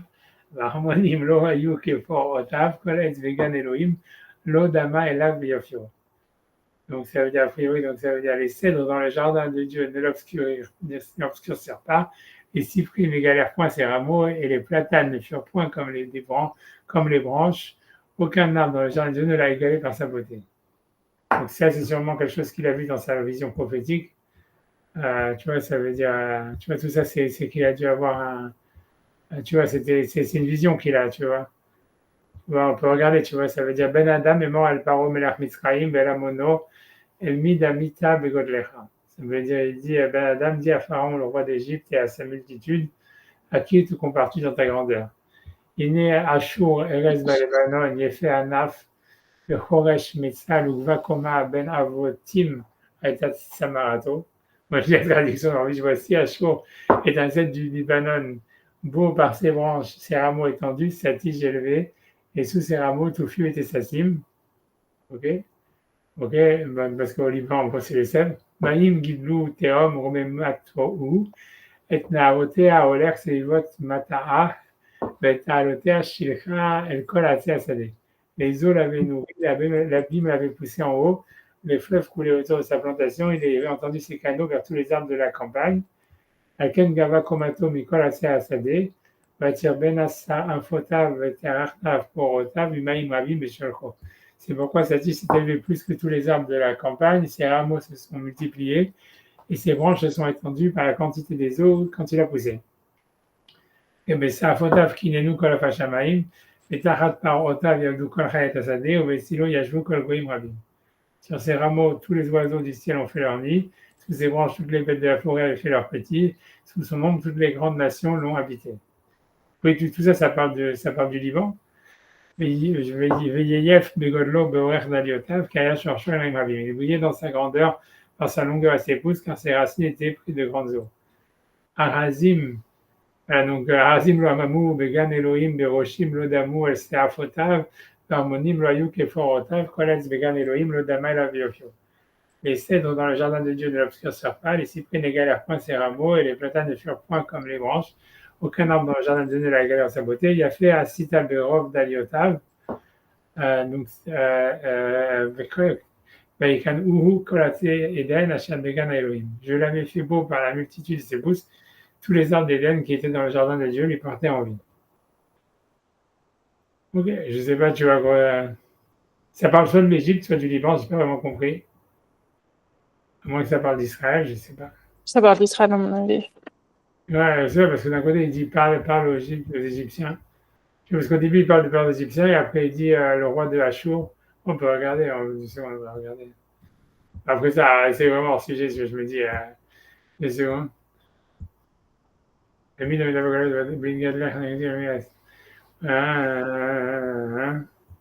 Une Achour chez Fetikvar, donc ça veut dire, voilà, ok. Ouais, donc tout ça, en fait, ça parle du Liban.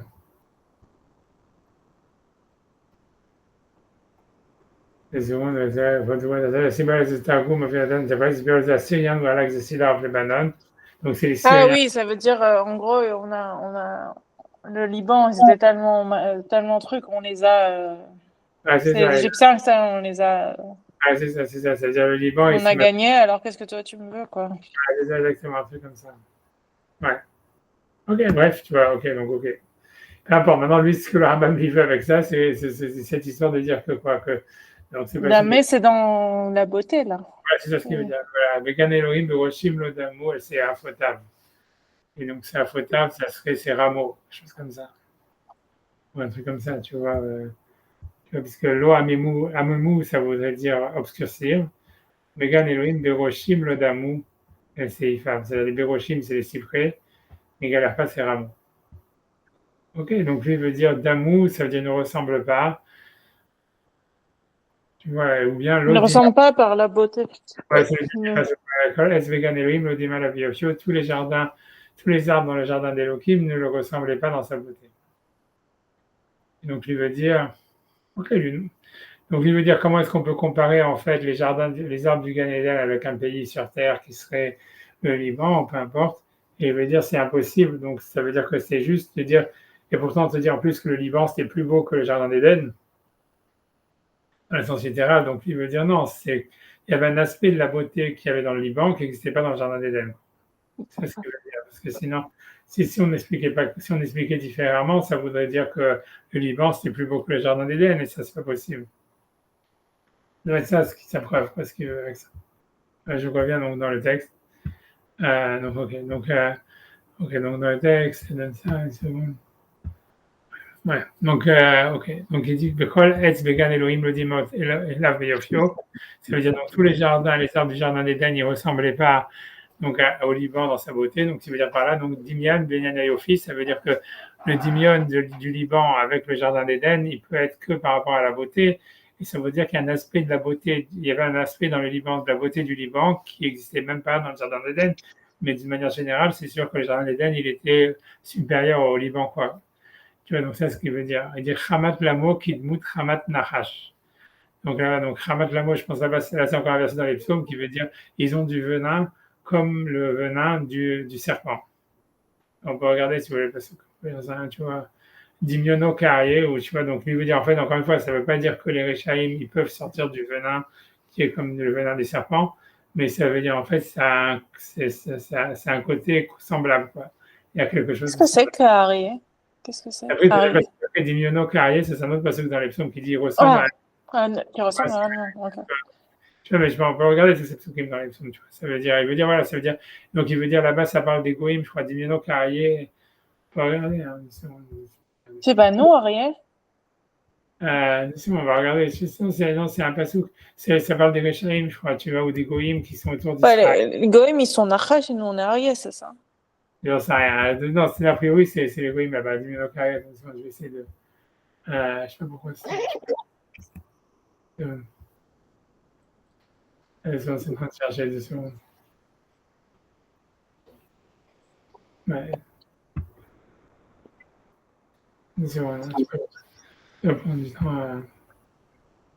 Je peux voir quoi. C'est 17, 12. Voilà.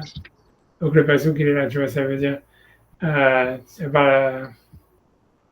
Tu vois, ça parle des Réchaïm, tu vois. Tu vois, ça veut dire Shomreni ki Eshon Bataïn. Ça veut dire garde-moi comme la pupille des yeux. Mais celle qui n'a fait Hatas Tireni, ça veut dire dans l'ombre de tes ailes, cache-moi. Et puis Rechaim Zou Shadouni, à cause de ces Rechaim qui est Shadouni, tu vois, c'est un Shoded, tu vois, je sais pas comment dire, c'est qui m'oppriment, ils ont traduit. Oivai Benefesh Yakifu Alai, ça veut dire mes ennemis qui avec leur Nefesh, ça veut dire avec volonté, Yakifu, ça veut dire ils m'investissent, ça veut dire qu'ils m'encerclent, tu vois, Yakifu Alai, ils font un cercle autour de moi. Chalbamo Sageru, ça veut dire leur graisse se ferme. Ça veut dire grosso modo, ça veut dire ils sont très gros, a priori j'en sais rien ce que c'est par là. Puis moi, Dibeou, Begeout, ça veut dire leur bouche, elle parle avec orgueil. Voilà, donc il dit Ashurenu Ata. Et Ashurenu, normalement, c'est ça, ça voudrait dire, eux, ils ont dit notre démarche maintenant. Donc, ouais, Sevavunu, ils nous ont entourés. Et Nehem Yashitu, c'est leurs yeux, et tu vois, donc ils fixent leurs yeux. Lintot Baaretz, tu vois, pour nous faire tomber par terre. Dimyono Carrier, voilà, donc ils ressemblent à des lions Yirsof qui désirent Litrof, qui désirent dévorer. Mais qui expire Yoshev et Mystari, mais comme un lion sauve, voilà, dans son repère. Après, tu vois, c'est Kuma Hashem, Kadma Panav, Acheu, Paletan Nafshim, Archachabecha. Ça veut dire, lève-toi Hashem, va à son devant et détruis-les, ou tu vois, Paletan Nafshim, Archachabecha, tu vois, et fais échapper mon âme du mal tu vois, ou Paletan Nafshim, Archachabecha, ça veut dire que ton glaive soit sur le rachat ou quelque chose comme ça. Ok. Tu vois, mais voilà, donc ça veut dire ça. Et dans le Tanim, c'était la même chose. C'était que Hamat Nahash, tu vois, on peut regarder, c'est la même chose. C'était, tu vois, de dire, là-bas, il comparait le venin des Réchaïm au venin du serpent, parce qu'ils disent, tu vois, ça veut dire, on peut regarder un Hamat Nahash. Ça, c'est la même chose.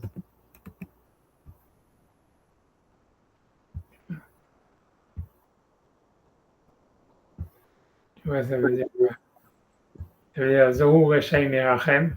C'est-à-dire, dès la naissance, tu vois, les Réchaïm sont. Voilà, ça veut dire qu'ils se sont déjà les arbres, ça veut dire a priori ils sont devenus étrangers. Taoum ibeten, ça veut dire les orous, ça veut dire a priori ils ont traduit qu'ils sont pervers. C'est Milachon Zar, ça veut dire ils sont bizarres, on va dire quelque chose comme ça depuis le ventre de leur mère. Taoum ibeten, ils s'y trompent depuis le ventre de leur mère. Dovrei Chazav, ceux qui parlent du mensonge, tu vois. Hamat Lamo, donc ils ont du venin. Kidmut Hamat Nachash, comme le venin du serpent. Feten Cheresh, Yatem Osno, tu vois, ils font les sourds et ils ferment leurs oreilles. Ça veut dire comme si, voilà, ils n'entendent rien quand on leur dit de faire qu'ils font mal, quelque chose comme ça. Ils font comme s'ils n'avaient rien entendu. Voilà. De qui ça parle? Tout ça, ça parle des régimes dans lesquels, tu vois, si tu regardes dans les Mefarshim, ils vont te dire que chaque fois, ces histoires-là, tu vois, ça veut dire, ça parle de certains Rechaïm qui l'ont attaqué, tu vois. Mais c'est quoi la source, ça? Ça, c'est les psaumes, c'est les psaumes 58, tout ça, c'est des psaumes, tu vois. C'est sûr, en général, si tu vois, voilà, c'est parce que David, il a eu beaucoup d'ennemis, etc. Donc, en fait, ça veut dire, il y a, voilà, et avoir les ennemis d'Israël et compagnie. Donc, tu vois, ça veut dire, tu vois, voilà, qu'est-ce que je veux dire, tu vois, c'est toujours un des grands thèmes des psaumes, c'est Hachem qui est David qui dit et qui demande à Hachem de le protéger de ses ennemis, etc. Oui, oui, bien sûr. Mais là, le Taou, mais Beten, Ah, tu vois, j'avais jamais fait attention. je sais pas, ça, après, on retrouve, j'imagine, tu vois, si on va regarder, je sais pas si Rachid va dire de quoi ça parle.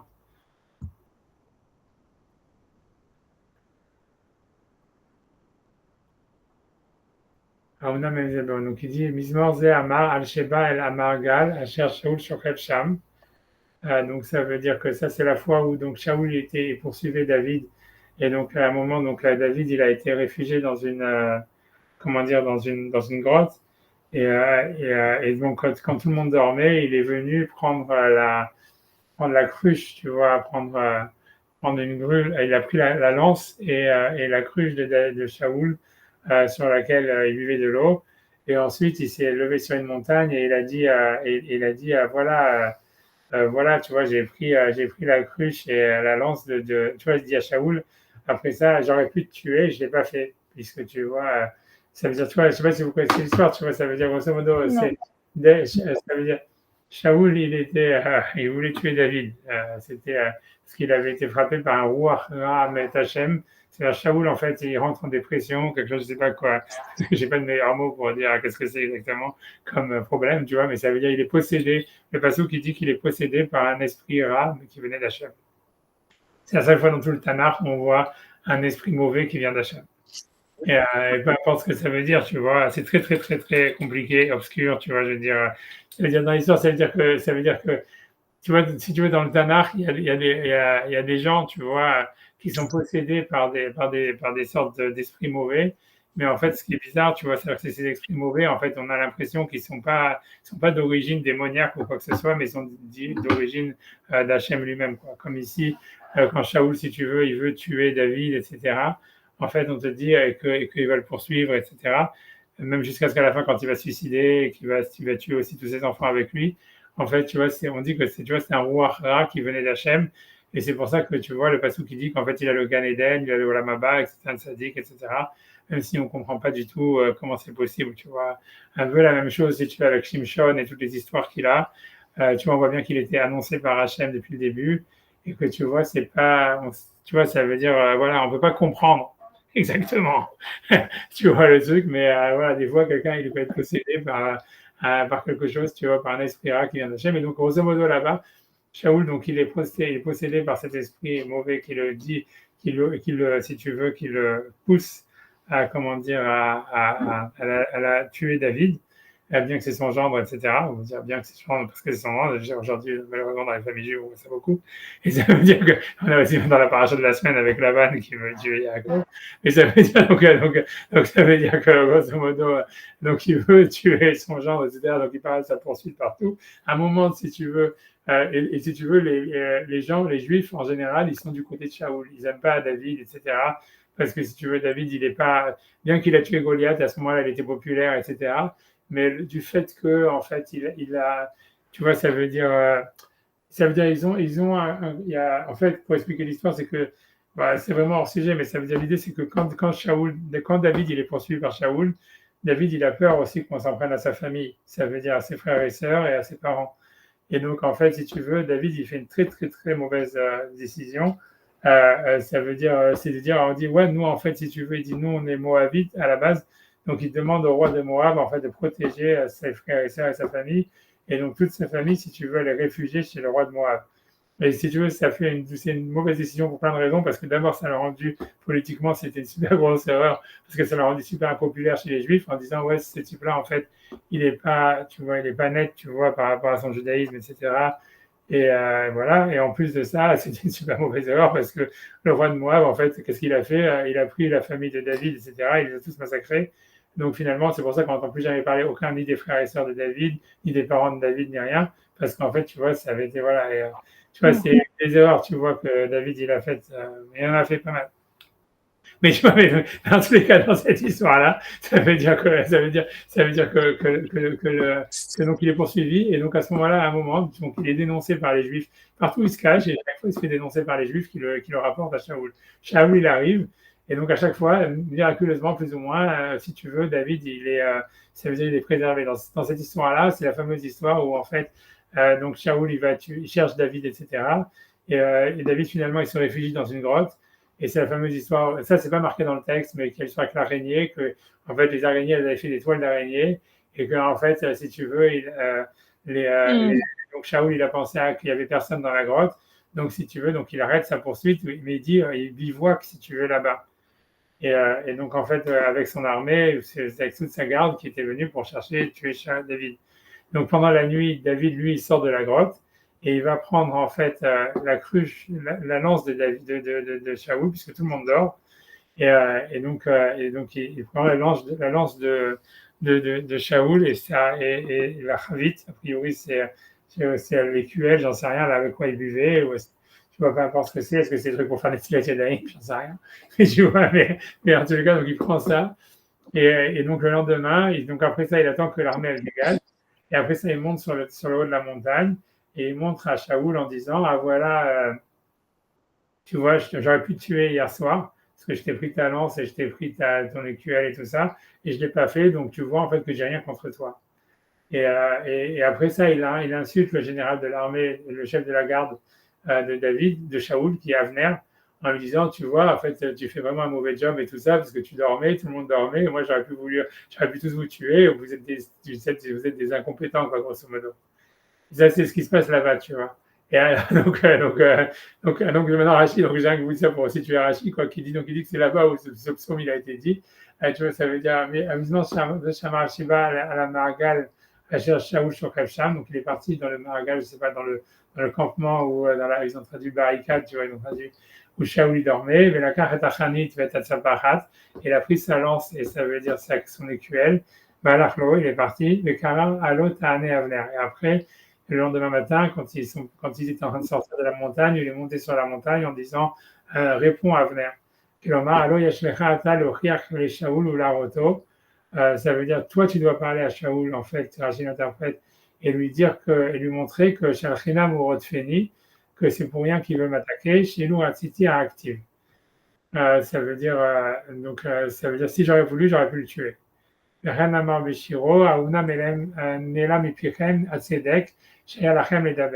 dire que, donc il veut dire, vous, l'entourage de Shaoul, vous auriez dû lui parler pour le calmer. Vous auriez dû lui parler, etc. Donc a priori, donc ceux dont il parle comme étant des Rechaïm, c'est, si tu veux, l'entourage de Shaoul. Parce que si tu veux, c'est aussi un leitmotiv que David, il veut jamais admettre que Shaoul, il est fou et que Shaoul, en fait, il veut le tuer. Donc il est toujours en train de mettre le blame sur les autres. Ça veut dire les généraux, les assesseurs, etc. Est-ce que c'est vrai? On n'en sait rien, tu vois. D'un autre côté, à un moment même, il va dire, dans cette diatribe là-bas, il dit c'est Hachem ça doit être, à un moment, il envisage ce qui est marqué dans le Passouk Mefourach, que c'est Hachem qui est en train de manipuler Shaoul pour le tuer. Et là-bas, Hachem, il lui répond, il lui dit quoi? Tu crois que c'est moi? Tu vois, ça veut dire, je sais pas, après ça, il dit, c'est pour ça qu'après, David, à la fin de son règne, il va lui-même posséder par le Satan qui va lui faire des fautes, etc. Plus loin à la fin de son règne, etc. Mais peu importe. Mais voilà, grosso modo, c'est de ça que ça parle, a priori. Donc ça veut dire, ça serait, tu vois, en fait, sur les conseillers de David, de Shaoul, pardon, qui seraient, en fait, selon David, les instigateurs de la haine de Shaoul envers lui. Est-ce que c'est vrai, est-ce que c'est pas vrai, j'en sais rien, tu vois. Ça veut dire, a priori, dans le test que nous, ça nous est montré dans le Tanakh, on a l'impression que les accusations de David par rapport à l'entourage de Shaoul, elles n'étaient pas fondées, quoi. Mais tu vois, grosso modo. Mais bon, en tout cas, il est maudit à mort, quoi. Tu vois, ça veut dire, donc, comme quoi, tu vois, ça veut dire, j'en sais rien, tu vois, ça veut dire, a priori, c'est pour ça, en fait, tout ça, ça veut dire, nous, c'est pour ça que c'est dans les psaumes, etc., ça veut dire, tu vois, ça veut dire, c'est les comptes des ennemis d'Israël, ou peu importe, tu vois, qui que ce soit, on va dire, tu vois, ça parle de ça. J'arrête de vous saouler, je reviens dans le texte du guide des égarés. Je vais m'arrêter bientôt parce que je vois que tout le monde est en train de s'endormir. Mais, non, c'est. Ah ouais, ça, après, ça, je dis comme ça C'est va juste, ça m'intéressait de savoir de qui il disait Rechaim mi ouais, Betem, parce que c'est ouais, quand c'est même un peu. intéressant parce qu'en plus, en l'occurrence, c'est des types qui étaient complètement innocents, quoi. Parce qu'à venir, en fait, tu vois, en fait, dans l'histoire, tu vois que lui, si selon ce qu'il dit Midrash, tu vois, c'est lui qui est l'objet de toutes ces malédictions, et tu vois, et l'entourage de Shaoul, en fait, tu vois, il y était pour rien, quoi. C'est-à-dire, lui, il essayait plus ou moins de calmer Shaoul, en effet. Mais bon, peut-être qu'il aurait pu faire plus, tu vois, c'est possible, tu vois, qu'il aurait dû être plus. Tu vois, on ne peut pas savoir, c'est difficile à comprendre. Cette histoire, c'est un des mystères, c'est très mystérieux. Tu vois, on ne comprend pas vraiment pourquoi Hachem il fait ça, pourquoi. Parce qu'on a vraiment l'impression que tu vois, c'est comme une peur du vide. Ça veut dire, c'est à partir du moment où Shaoul il refuse de tuer Amalek, tu vois, de tuer en fait Agag, en fait, il va être habité par cette, tu vois, par ce roi Hamet Hachem. Et ça veut dire le seul à la base qui était capable de le débarrasser de ce roi Ra, c'est David. C'est pour ça que David, il est d'abord appelé dans la cour du roi pour faire de la musique. Et c'est la musique de David qui était capable en fait de chasser cet esprit. Et ensuite, tu vois, je ne sais pas, c'est un peu comme ceux qui ont des pulsions meurtrières contre leur psychanalyste. Ça veut dire, tu vois, ça veut dire, il va vouloir tuer son thérapeute, quoi. C'est-à-dire que David, à la base, c'était le thérapeute, et à la fin, il veut le tuer, quoi. Ça veut dire, je ne sais pas exactement pourquoi. Mais, et donc, ça se termine comme ça, quoi. Ça veut dire, c'est pas la seule raison, puisque, tu vois, mais a priori, c'est ça l'histoire, quoi. Ça veut dire, c'est ça l'histoire. Maintenant, j'en sais rien. Après, David, lui, il comprend rien, tu vois. Il comprend pas qu'est-ce qui se passe exactement. Et donc, voilà.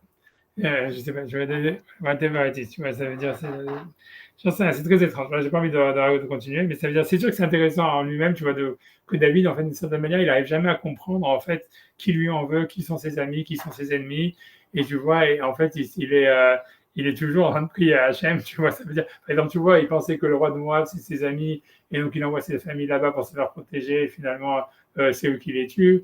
Tu vois, il fait plein de genres d'erreurs, il est complètement, ça veut dire, il a vachement du mal à comprendre qui sont ses amis, qui sont ses ennemis. Et en fait, et tout le livre des psaumes, il est complètement, je ne sais pas comment expliquer, tu vois, ça veut dire, et c'est pour ça qu'il dit à Hachem de protéger ses ennemis. En fait, je pense que lui-même, il était conscient qu'il ne devait pas comprendre qui étaient ses amis, qui étaient ses ennemis, quoi.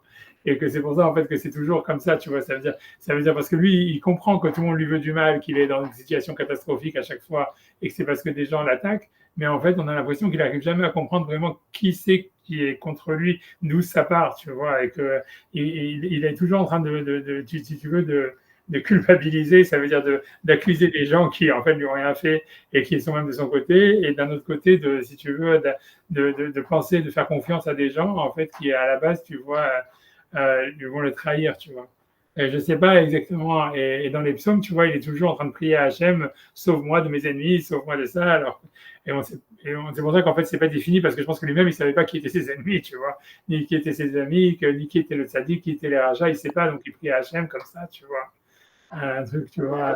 On a l'impression comme ça, tu vois, qu'il est assez perdu dans les relations humaines.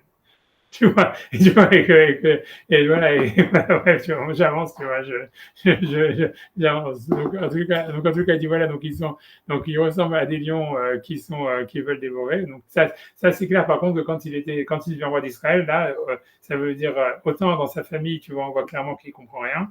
Tu vois, puisque tu vois, il se fait, tu vois, ça veut dire entre ses enfants qui veulent le tuer, tu vois, tout le monde, ça veut dire le foutoir le plus total, et absolu, possible et imaginable. Tu vois, et tout le monde se bat, ça veut dire dans sa famille.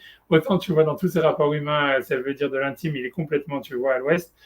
Autant quand il est en tant que roi, etc., avec le guide d'Israël, là, par contre, tu vois, c'est jamais, c'est 100% zéro faute, quoi, tu vois. C'est le mec toujours en target, quoi. Bref, tu vois, ça, je ferme la parenthèse, tu vois.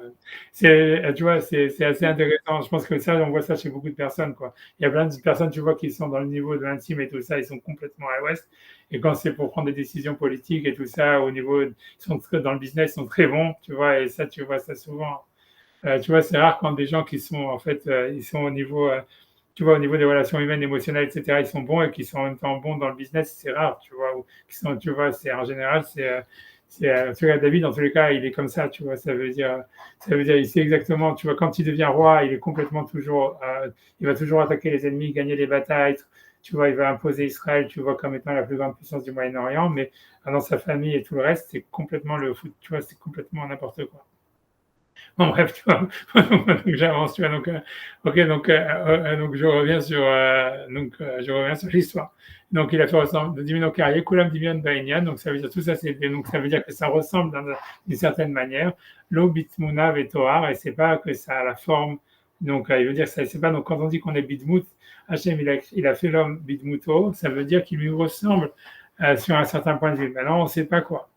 Ren Dmut Akissé, donc il dit aussi quand on parle dans les visions prophétiques de la ressemblance du trône, Dmut Kissé, puisque Ézéchiel, il voit Hachem qui est donc sur un chariot, et sur le chariot, il y a un Kissé, il y a un trône, et là-bas, il est marqué Dmut Kissé, comme quelque chose qui a une ressemblance d'un trône. Limion, Inyan, Itnaseut, Verobemut.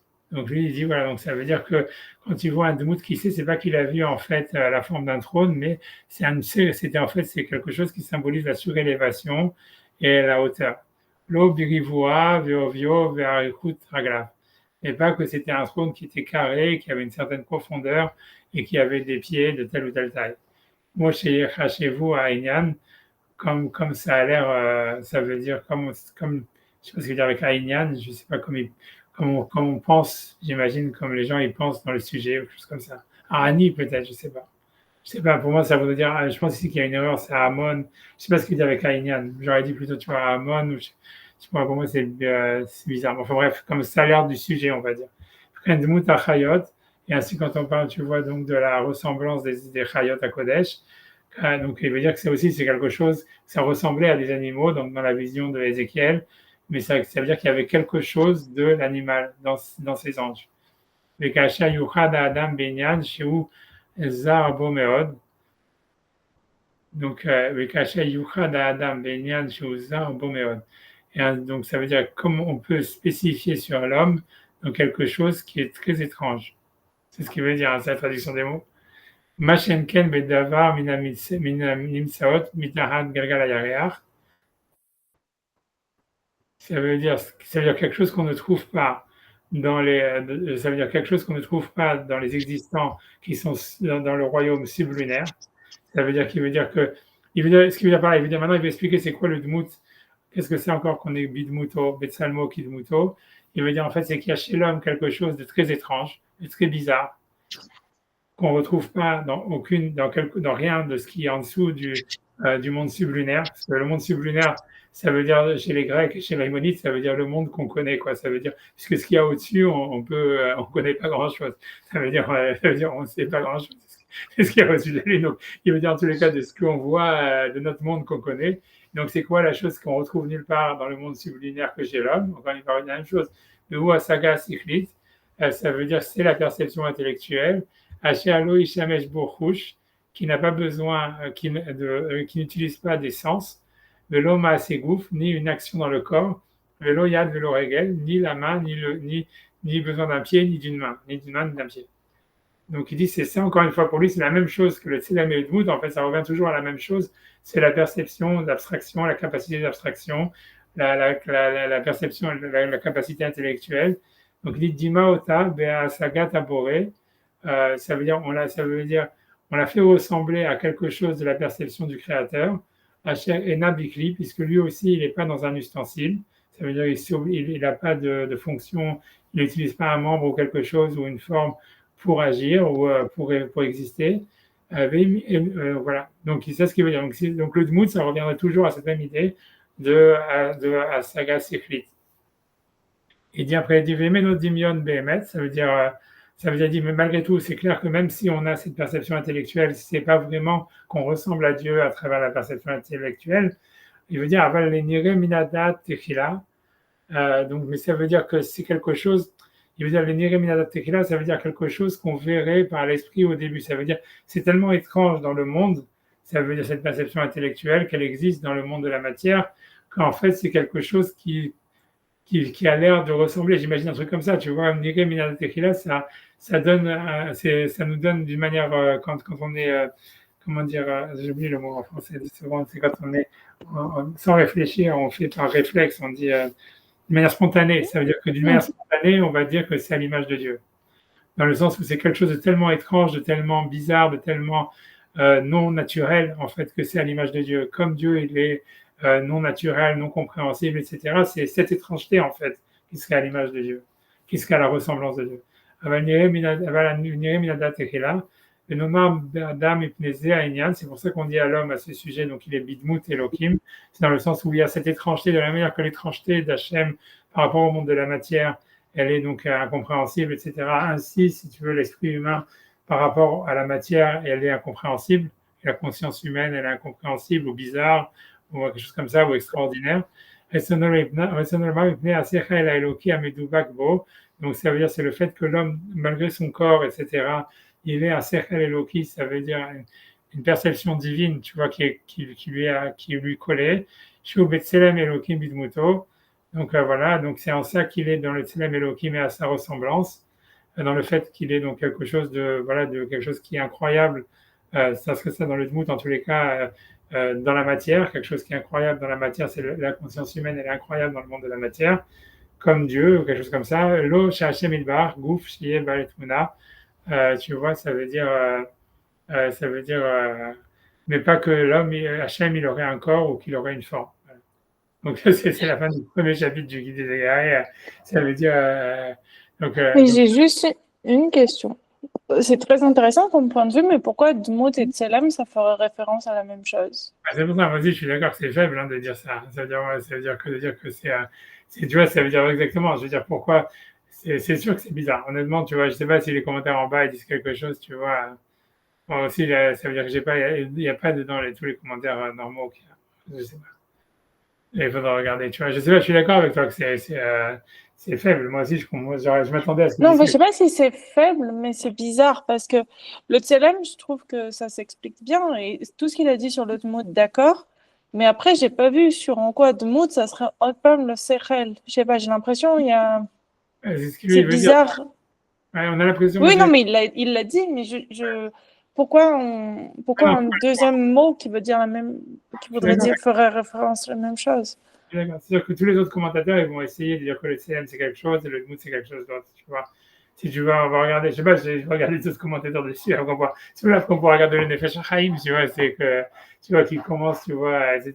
Mais ça veut dire, tout le monde veut expliquer, ça veut dire, tous les autres commentateurs, ils vont essayer de dire que ça veut dire deux choses différentes, tu vois. Mais c'est sûr que c'est bizarre que lui dise c'est la même chose. Moi, j'ai l'impression, un petit peu, peut-être qu'il veut dire que la différence, ça serait que le mood, ça serait au niveau du fait que ça échappe tu vois, ça veut dire à la compréhension, c'est comme s'il y aurait dans la conscience humaine quelque chose qui échappe à la compréhension. Tu vois, c'est comme si l'homme, il n'est pas capable de se comprendre lui-même, quelque chose comme ça, tu vois.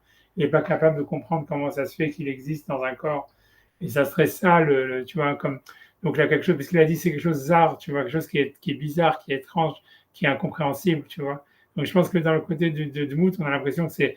Là, le Dmout, il est au niveau de la chose incompréhensible, tu vois, ça veut dire mystérieuse, tu vois, étrange, et que dans le Tselem, il serait plus d'un côté plus positif en disant, ça veut dire qu'on est dans l'essence, il y a quelque chose, tu vois, de l'essence du divin dans la raison humaine, tu vois, et d'une manière plus, tu vois, positive. C'est comme ça que je vois, tu vois, ça veut dire, parfois, il faudrait déjà regarder, j'ai pas envie de faire Peut-être Abravanel ou Apodi, ils ont un avis là-dessus. exactement, tu vois, c'est comme ici, comme j'ai pas pris la bonne copie où il y a pas les mêmes en bas. Tu vois, il y a un autre, tu vois, donc je vais regarder, c'est pour ça. Après, je me dis, allez, maintenant, je vais dire pour la semaine prochaine, si vous voulez, on regardera. Parce que je vais pas regarder maintenant, à offrir des manies pour retrouver le truc où il y a les Fodi et le Ravanel. Mais la semaine prochaine, si vous voulez, on regardera ça, on regardera après le Nefesh HaChaim, que c'est plus, je sais pas, tu vois, c'est une autre manière de voir les choses, tu vois, que c'est une manière plus mystique, si tu veux de voir les choses. Mais je pense que tu vois, ça veut dire, voilà, avec lui, il va se baser, il va citer Maïmonide et tout ça pour garder l'idée. Et lui, il va penser que, tu vois, en fait, le TLM, ça inclut aussi l'action de l'homme. C'est pas que son intellect, tu vois. Ça veut dire, c'est sa manière de, en fait, de gérer. Tu vois, lui, il va dire, en fait, grosso modo, c'est que le Elohim, en fait, ça veut dire, c'est quelque chose qui réunifie l'univers.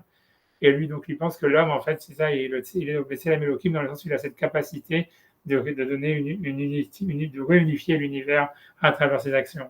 Ça veut dire le spirituel, le matériel, tout ça, tu vois. Et bien, voilà. Mais bon, on verra. Mais je pense que je vais arrêter là maintenant, comme ça laisse 5 minutes pour regarder la Gemara que je dois dire dans le cours d'après. J'ai pas eu le temps de regarder du tout. Ouais, je vous dis à quand Merci beaucoup. Merci. des bonnes Au choses revoir. pour tout le monde.